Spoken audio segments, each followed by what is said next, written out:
مسلمانوں کے دوسرے خلیفہ حضرت عمر فاروق اعظم رضی اللہ عنہ فرماتے ہیں، فضول بولنے سے بچنے والے کو حکمت و دانائی عطا کی جاتی ہے۔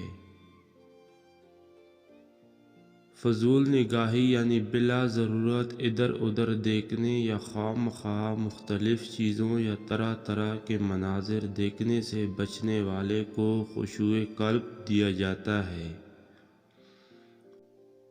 فضول طعام یعنی بے ضرورت کھانا یا صرف لذت کے لیے طرح طرح کی چیزیں کھانا چھوڑنے والے کو عبادت میں لذت دی جاتی ہے۔ فضول ہنسنے سے بچنے والے کو رعب و دبدبہ عنایت ہوتا ہے۔